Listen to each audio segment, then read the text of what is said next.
आज 15 फरवरी है, संडे है, शिवरात्रि का दिन है और मैं यहाँ आई हूँ अपने पार्क में बैठी हूँ, थोड़ा धूप खा रही हूँ और शिव जी के पूजा के लिए सब बेलपत्र, फूल और जो भी पूजा की चीज़ें हैं वो मैंने मंदिर में ख़रीद ली हैं, क्योंकि जब थोड़ा सा लेट हो जाओ तो अच्छी अच्छी चीज़ें जो हैं सब छट जाती हैं, मिलती नहीं हैं। आज 15 फरवरी है। पिछले महीने 15 जनवरी को अम्मा इस वक्त थी हम लोगों के बीच, तकलीफ़ें उनकी बढ़ रही थी और रात को 8 साढ़े 8 के करीब अम्मा हमारी हमेशा के लिए चली गई। महीना भर हो गया। मन बिल्कुल जो है अंदर से बार बार अम्मा के पास जाता है, बार बार अम्मा की तकलीफ़ों के बारे में जाता है। ऐसा लगता है कि अरे काश कुछ और टाइम अम्मा के साथ बिता दिया होता। 13 को मैं जाना चाहती थी अम्मा के पास, लेकिन जा नहीं पाई और 14 को आई वॉज़ देयर अम्मा के पास, एक दिन पहले रात को, और उनके पास थी।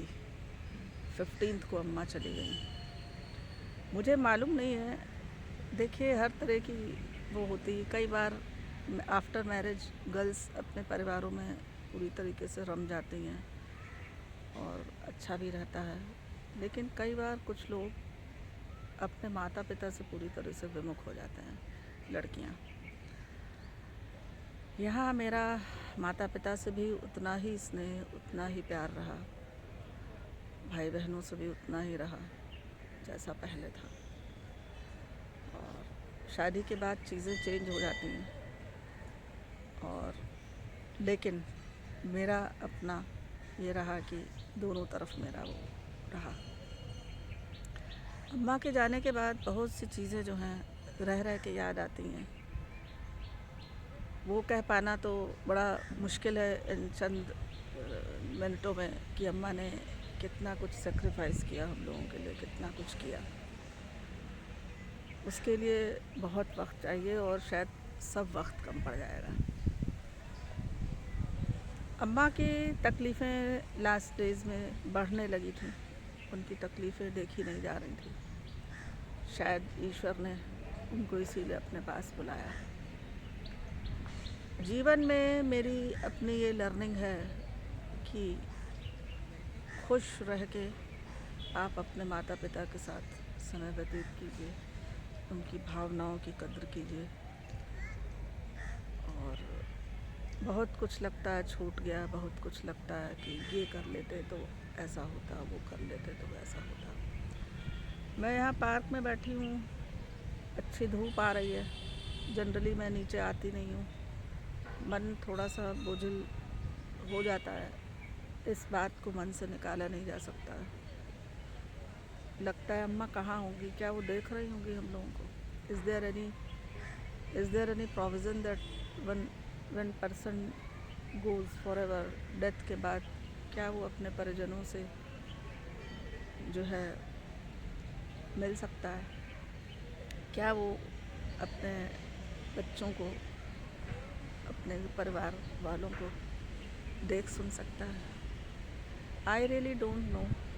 थियरीज़ तो बहुत हैं, पास्ट लाइफ रिग्रेशन या स्पिरिट से कनेक्शन कराना। मुझे नहीं मालूम कितना यथार्थ है, कितना सच है ये, बट समहाउ मुझे ऐसा लगता है अगर कहीं अम्मा देखें तो हम लोगों पे अपना आशीर्वाद बनाए रखें और हमारा जो भी मैसेज है, जो भी फीलिंग्स हैं वो अम्मा तक पहुँचें।